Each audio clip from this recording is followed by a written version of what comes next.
यदि हम सतयुग में ऊंचा पद प्राप्त करना चाहते हैं तो अपना चार्ट रोज चेक करना है।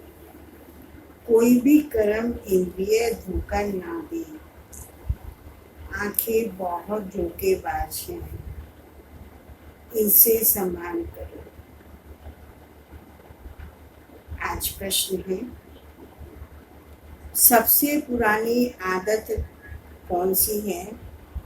इनसे बचने का उपाय क्या है? आप लोग उत्तर सोच रहे होंगे। चलो बाबा के महावाक्य के अनुसार उत्तर है, सुना देती हूँ। लेकिन आज की मुरली बहुत चिंतन करने लायक है, अच्छे से चिंतन मनन करना। सबसे बुरी आदत है जबान का स्वाद, माना मुंह का टेस्ट। कोई अच्छी चीज देखी तो छिपाकर खा लेंगे। छिपाना अर्थात चोरी। चोरी रूपी माया भी बहुतों को नाक कान से पकड़ लेती है। इससे बचने का साधन, जब भी कहाँ बुद्धि जाए तो खुद ही खुद को सजा दो। बुरी आदत को निकालने के लिए नहीं आ रही जी।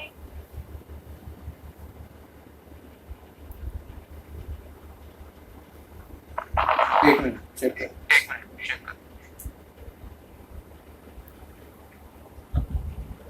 बुरी आदतों को निकालने के लिए अपने आप को खूब फटकार लगाओ।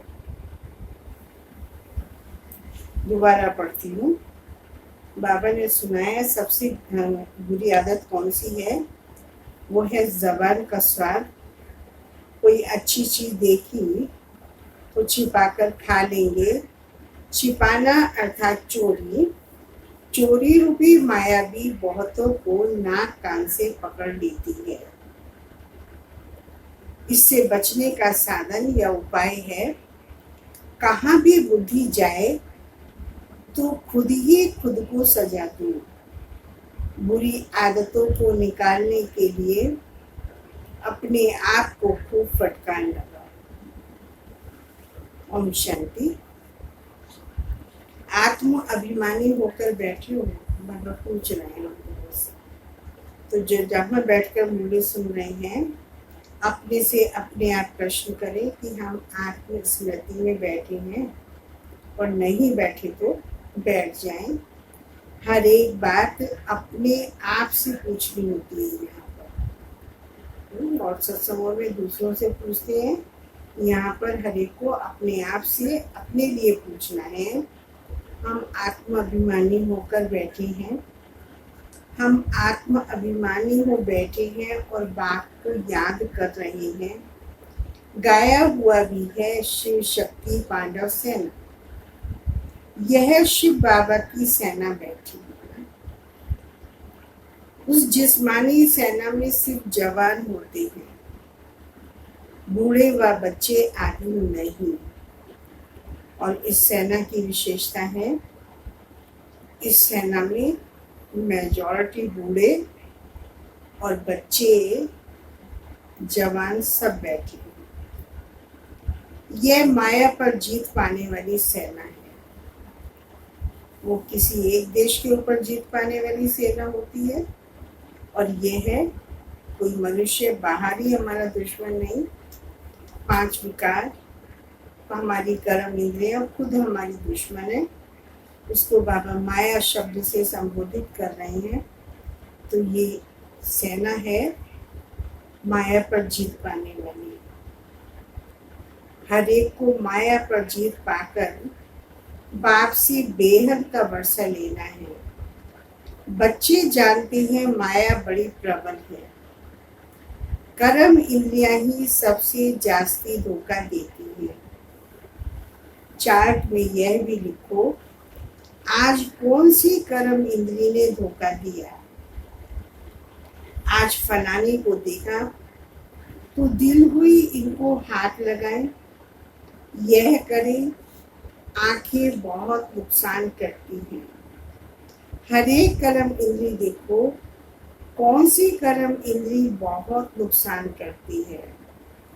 सूरदास का भी इस पर मिसाल देते हैं। अपनी जांच रखनी चाहिए। आंखें बहुत धोखा देने वाली हैं।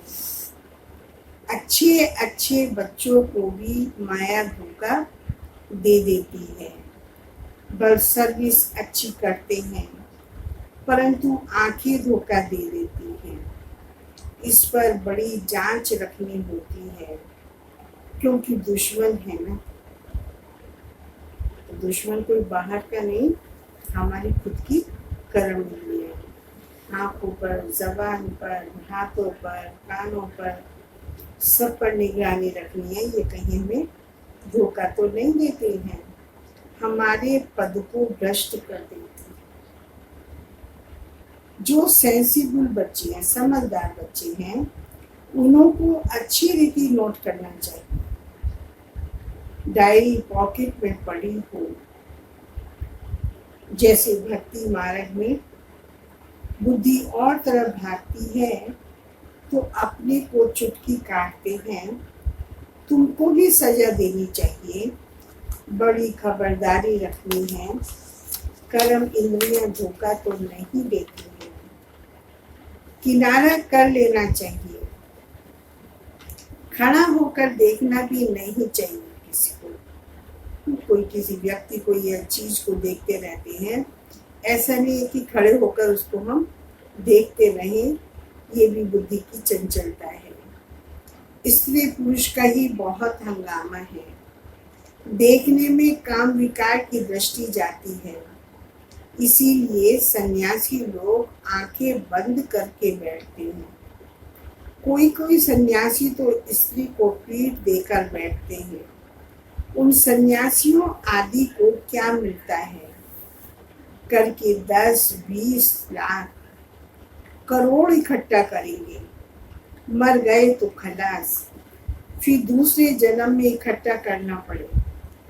तुम बच्चों को तो जो कुछ मिलता है वह अविनाशी वर्षा हो जाता है। वहां धन की लालच होती नहीं। ऐसी कोई अप्राप्ति होती नहीं जिसके लिए सत्य में माथा मारना पड़े।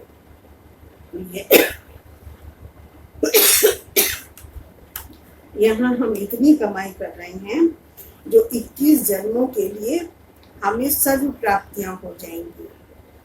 तो कलयुग अंत और सतयुग आदि में रात दिन का फर्क है। वहां तो अपार सुख होता है, यहाँ कुछ भी नहीं। बाबा हमेशा कहते हैं संगम अक्षर के साथ पुरुषोत्तम अक्षर जरूर लिखो। साफ साफ अक्षर बोलने चाहिए, समझाने में सहज होता है। मनुष्य से देवता किए करत न लागी बात, तो जरूर ये कहावत कहाँ चरितार्थ होती है? संगम पर। जरूर शिव बाबा फिर पुरुषोत्तम संगम पर ही आएगा देवता बनाने के लिए, नरकवासियों को स्वर्गवासी बनाने। मनुष्य तो बेचारे घोर अंधियारे में है, स्वर्ग क्या होता है पता ही नहीं। और धर्म वाले तो स्वर्ग को देख भी नहीं सकते। इसीलिए बाबा कहते हैं तुम्हारा धर्म बहुत सुख देने वाला है। उनको कहते ही हैं हेवन, परंतु यह थोड़े ही समझते हैं कि हम भी हेवन में जा सकते हैं। स्वर्ग को हेवन कहते हैं, लेकिन मनुष्य समझते नहीं कि हम भी स्वर्ग में जा सकते हैं। इसीलिए बाबा कहते तुम्हारा धर्म बहुत सुख देने वाला है। किस भारतवासी ये भूल गए हैं, हेवन को लाखों वर्ष कह देते हैं। क्रिश्चियंस लोग खुद कहते 3000 वर्ष पहले हेवन था। लक्ष्मी नारायण को ही कहते हैं गॉड गॉडेस। तो जरूर गॉड ही आकर गॉड गॉडेस बनाएंगे। तो मेहनत करनी चाहिए ना।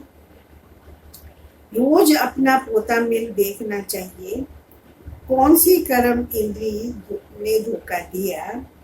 जबान भी कोई कम नहीं है, कोई अच्छी चीज देखी तो छिपा कर खा लेंगे, समझते थोड़े ही हैं यह भी पाप है। लेकिन चोरी तो हुई ना, सो भी शिव बाबा के यज्ञ से चोरी करना बहुत खराब है। कक्का चोर सुलक्का चोर, बहुतों को माया नाक से पकड़ती रहती है। कक्का चोर का मतलब है 1 पैसे की चोरी करो या 10 पैसे की या लाख की करो, लेकिन फिर चोर तो कहलाएंगे ना। संस्कार तो चोरी का बना, तो इसीलिए चाहे कक्का चोर हो चाहे लक्का चोर, लेकिन चोर तो चोर ही है। बाबा आगे समझा रहे हैं, बहुतों को माया नाक कान से पकड़ती रहती है। यह सब बुरी आदतें निकालनी है, अपने पर फटकार डालनी चाहिए। जब तक बुरी आदतें हैं तब तक ऊंच पद नहीं पा सकेंगे। स्वर्ग में जाना तो बड़ी बात नहीं, परंतु कहाँ राजा रानी बनना और कहाँ प्रजा। तो बाप कहते कर्म इंद्रियों की बड़ी जांच करनी चाहिए, कौन सी कर्म इंद्री धोखा देती है। पोता मेल निकालना चाहिए, व्यापार है ना। बाप समझाते हैं मेरे से व्यापार करना है, ऊंच पद पाना है, तो उसके लिए कंडीशन है श्रीमत पर चलो। यदि हमें बाबा से ऊंच पद लेना है तो श्रीमत पर चलना है। बाप तो डायरेक्शन देंगे, उस डायरेक्शन में फिर माया विघन डालेगी, करने नहीं देगी। बाप कहते हैं यह भूलो मत, गफलत करने से फिर बहुत पछताएंगे, कभी ऊंच पद नहीं पाएंगे। अभी तो खुशी से कहते हैं हम नर से नारायण बनेंगे, परंतु अपने से पूछते रहो कहाँ कर्म इंद्रियां धोखा तो नहीं देती।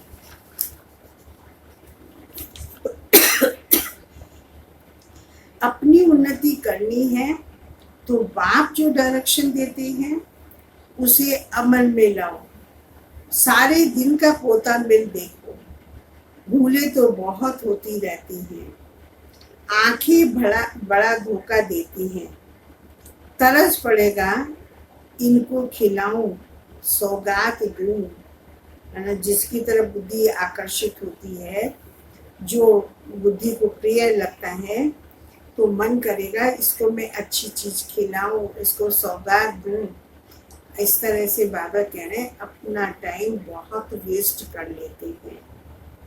माला का दाना बनने में बड़ी मेहनत है, यही कारण है इतने सारे बच्चों में से मुख्य 8 ही रतन निकलते हैं। 9 रतन कहते हैं, उसमें एक तो बाबा, बाकी है 8। बाबा की निशानी तो जरूर चाहिए ना बीच में। कोई ग्रहचारी आदि आती है तो 9 रतन की अंगूठी पहनाते हैं। इतने ढेर पुरुषार्थ करने वालों से 8 ही निकलते हैं पास विद ऑनर्स। 8 रत्नों की बहुत महिमा है। देह अभिमान में आने से कर्म इंद्रियां बहुत धोखा देती हैं। भक्ति में भी चिंता रहती है ना, सिर पर पाप बहुत है, दान पुण्य करे तो पाप मिट जाए। सतयुग में कोई चिंता की बात नहीं, क्योंकि रावण राज्य ही नहीं। वहां भी ऐसी बातें हों, सतयुग में भी कर्म इंद्रियां से धोखा देती हों, देह अभिमानी हो, तो बाबा ने कहा फिर स्वर्ग में और नरक में फर्क ही क्या रहेगा। तुमको तो इतना उच्च पद पाने के लिए बाप बैठ पढ़ाते हैं, बाबा याद नहीं पड़ता है। अच्छा पढ़ाने वाला टीचर को याद करो। यदि शिव बाबा याद नहीं रहता तो टीचर की को याद करो। अच्छा भला ये नहीं याद रहता है तो हमारा एक ही सदगुरु है, सदगुरु बाबा को याद करो। मनुष्यों ने आसवी मत पर बाप का कितना तिरस्कार किया है। बाप अब सब पर उपकार करते हैं, तुम बच्चों को भी उपकार करना चाहिए। किसी पर भी अपकार नहीं, कुदृष्टि भी नहीं, अपना ही नुकसान करते हैं। वह वाइब्रेशन फिर दूसरों पर भी असर करता है। बाप कहते हैं बहुत बड़ी मंजिल है, रोज अपना पोता मेल देखो, कोई विकर्म तो नहीं बनाया। यह है विकर्मी दुनिया, विकर्मी संवत। विक्रमाजीत देवताओं के संवत का कोई को पता नहीं। बाप समझाते हैं विक्रमाजीत संवत को 5000 वर्ष हुए, फिर बाद में विकर्म संवत शुरू होता है। राजाएं भी विकर्म ही करते रहते हैं। तब बात कहते हैं कर्म अकर्म विकर्म की गति मैं तुमको समझाता हूँ। रावण राज्य में कर्म विकर्म बन जाते हैं और सतयुग में कर्म अकर्म हो जाते हैं। विकर्म बनता है नहीं, वहाँ विकार का नाम नहीं होता। यह ज्ञान का तीसरा नेत्र अभी तुमको मिला है। अभी तुम बच्चे बाप के द्वारा त्रिनेत्री त्रिकारदर्शी बने हो। मनुष्य कोई बना ना सके, तुमको बनाने वाला स्वयं बाप है। पहले जब आस्तिक हो तब त्रिनेत्री त्रिकारदर्शी बने। सारा ड्रामा का राज बुद्धि में है। मूल वतन सूक्ष्म वतन 84 का चक्र सब बुद्धि में है। फिर पीछे और धर्म आते हैं, वृद्धि को पाते रहते हैं। उन धर्म स्थापकों को गुरु नहीं कहेंगे, चाहे वो कोई भी धर्म स्थापक है। बाबा कह रहे उनको गुरु नहीं कहेंगे। क्यों नहीं कहेंगे? क्योंकि वे किसी की सदगति नहीं कर सकते। सर्व की सदगति करने वाला तो सतगुरु एक ही है, और गुरु उसको कहा जाता है जो सदगति कर सके। बाकी वह जो धर्म स्थापक है, बाबा कह रहे हैं कोई सदगति करने वाले थोड़ी हैं, वे तो धर्म स्थापक हैं। क्या इसको याद करने से सदगति थोड़ी ही होगी, विकर्म विनाश थोड़े ही होंगे, कुछ भी नहीं। उन सबको भक्ति की लाइन में कहेंगे। ज्ञान की लाइन में तो सिर्फ तुम हो, तुम पंडे हो, सबको शांति धाम सुख धाम का रास्ता बताते हो। बाप भी लिबरेटर गाइड है। उस बात को याद करने से विकर्म विनाश होंगे। अभी तुम बच्चे अपने विकर्म विनाश करने का पुरुषार्थ कर रहे हो, तो तुम्हें ध्यान रखना है कि एक तरफ पुरुषार्थ, दूसरी तरफ विकर्म ना होता रहे। मना एक तरफ हम कोशिश करें शिव बाबा को याद करें के विकर्म विनाश करने का, और दूसरी तरफ कर्म इंद्रियों से आकर्षित होकर पाप कर्म करते रहें।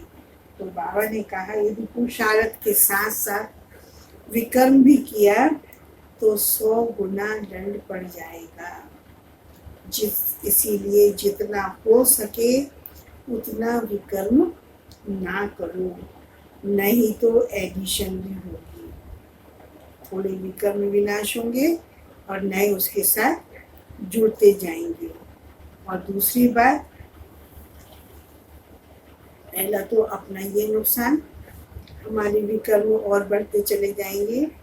दूसरा नुकसान होगा हम बाबा का नाम बदनाम करेंगे, जबकि जानते हो भगवान हमको पढ़ाते हैं तो कोई फिर विकर्म नहीं करना चाहिए।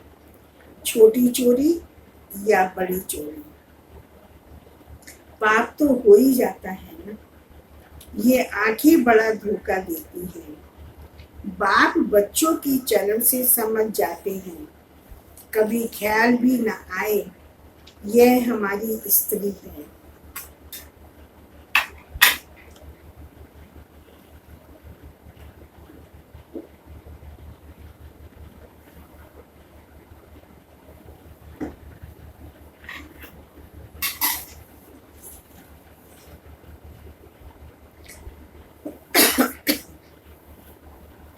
कभी ख्याल भी न आए यह हमारी स्त्री है। हम ब्रह्मा कुमार कुमारी हैं, शिव बाबा के पोतरे हैं।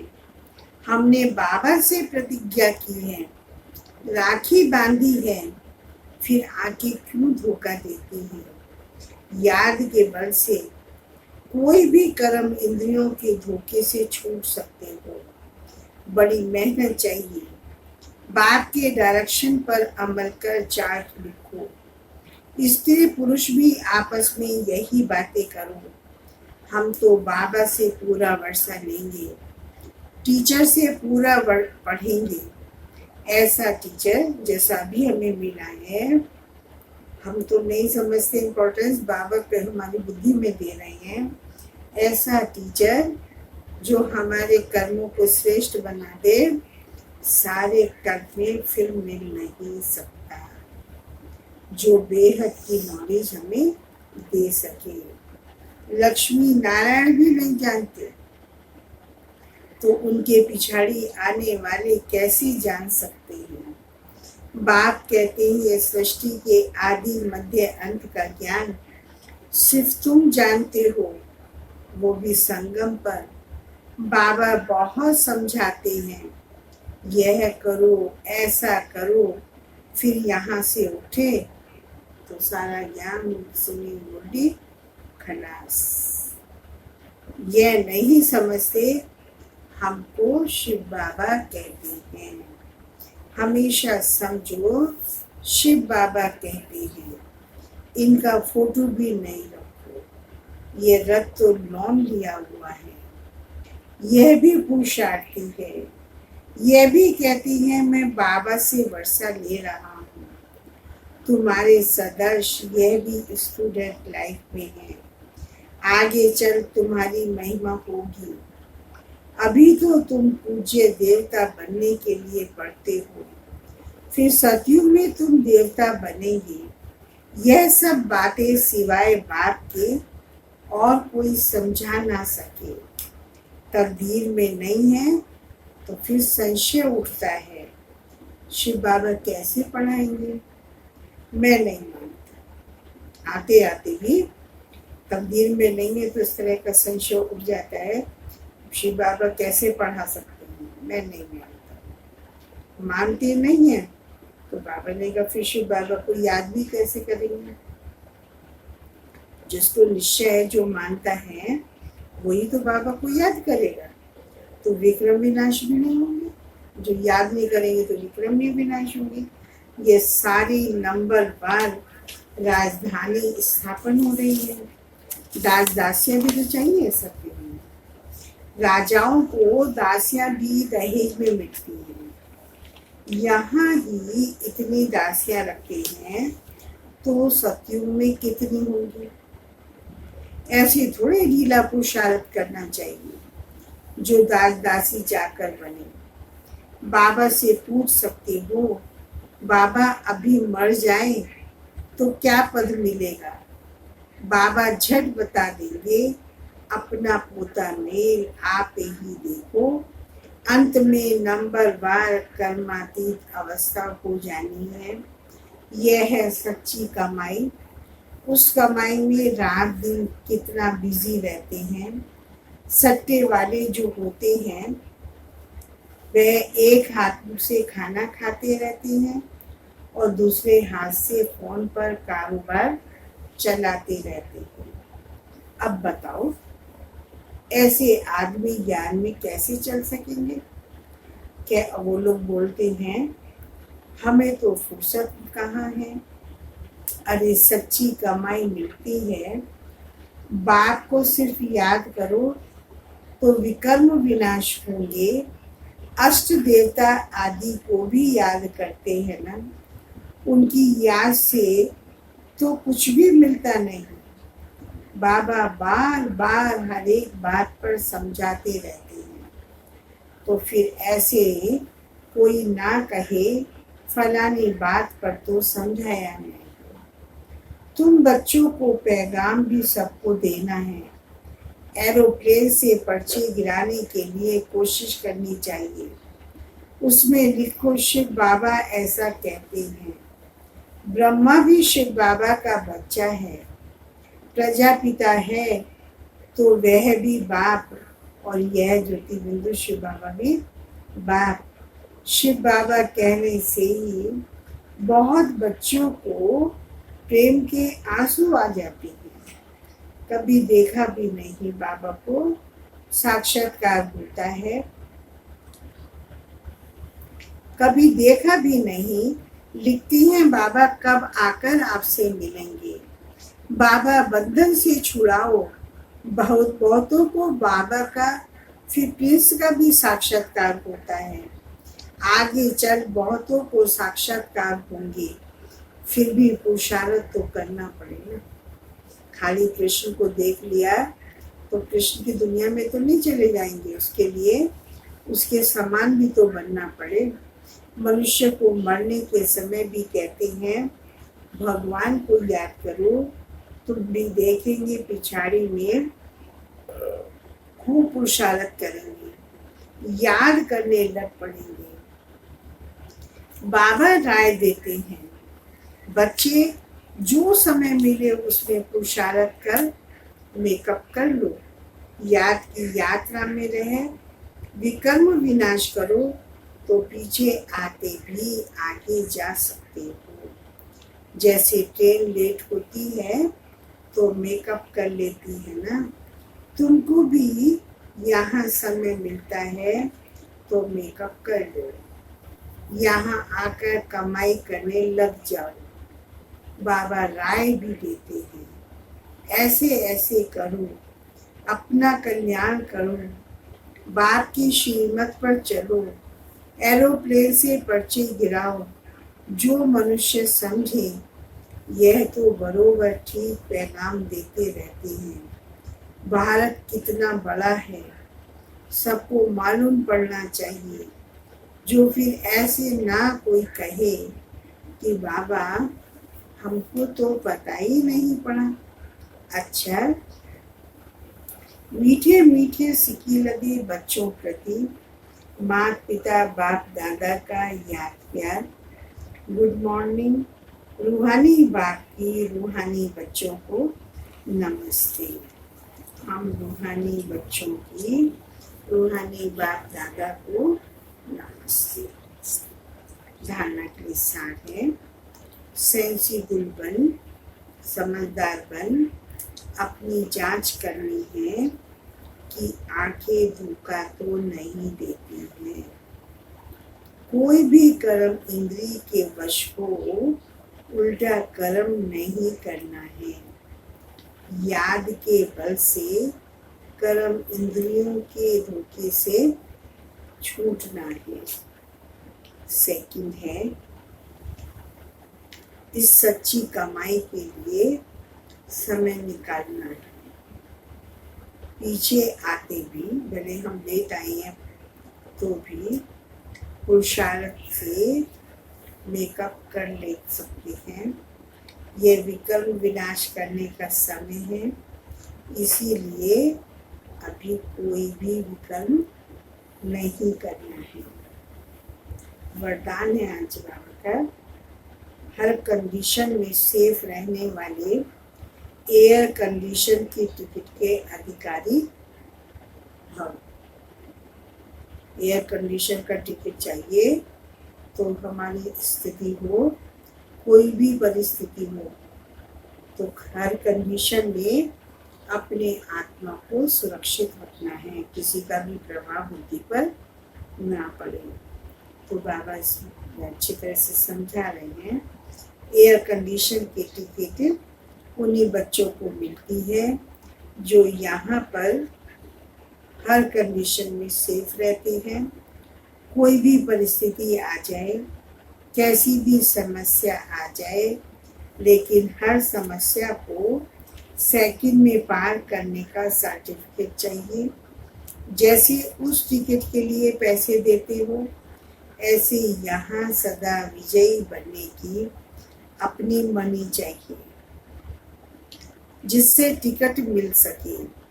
और वह मनी प्राप्त करने के लिए मेहनत करने की जरूरत नहीं, सिर्फ बाप के सदा साथ रहो। बाबा के साथ रहना ही मनी है, तो अनगिनत कमाई जमा होती रहेगी। स्लोगन है, कैसी भी परिस्थिति हो, परिस्थिति चली जाए लेकिन खुशी ना जाए। ओम शांति।